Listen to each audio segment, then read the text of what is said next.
Hello, this is Jeffrey Kendall Pelican in the Wilderness. Welcome back to my YouTube channel. I attended Oak Hill Elementary School for 3rd and 4th grade. Before school we could play. We checked out balls, we played outside, we turned the balls back in, then we went to class. Well, one day I checked out a ball, and after we finished playing, a friend of mine said he would turn the ball in for me. I said, "You promise you'll turn it in for me, because if you don't turn it in, I'll get in trouble." He promised.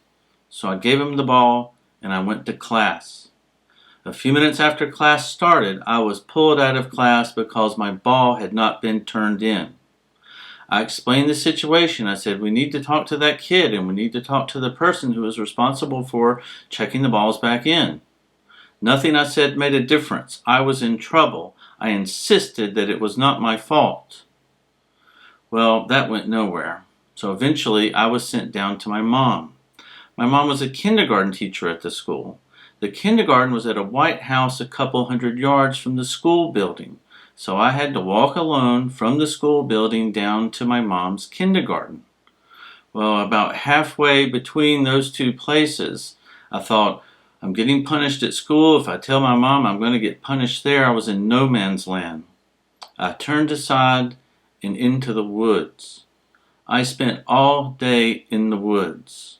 I heard kids play. I skipped lunch. I didn't know how much time was passing. I didn't know what to do. I simply hid in the woods. Well, that afternoon, kids were playing, a ball bounced into the woods and a girl came to retrieve it. And I asked her what time it was. It was after school. The buses had already left. Now I knew I was in a lot of trouble. I walked down to my mom's kindergarten. Everything was closed up. Everyone was gone. I knew I was in a whole lot of trouble. I didn't know what to do, so I started to walk home. It was actually a straight walk down 181, then turn left on Boss Road, go up to Camelot, and turn left into Camelot Drive, or Camelot Subdivision. It's really a simple walk. So I started walking.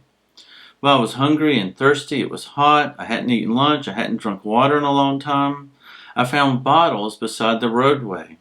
I collected the bottles. There was a little general store where I knew I could turn in the bottles for some cash.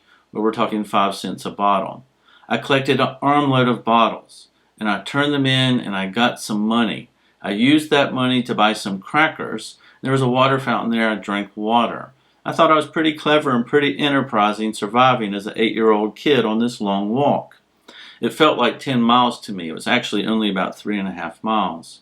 Well, I kept walking down 181, and I got down to Boss Road. I turned left. I walked up Boss Road. When I got to Camelot, I saw my parents' car. My mom and dad got out, and the explosion was nuclear, volcanic. It's hard to describe the words or the emotions and the explosion and the yelling and the screaming. My mom was the worst. Often my dad just stood by while my mom screamed. In this case, he joined in. Both of them were screaming at me. Inside, I wanted to do something like this to protect myself. I don't think I did it physically, but inside, that was the movement inside of my body, right, to protect myself. And the screaming went on and on and on. Well, finally, I got to proffer some type of explanation.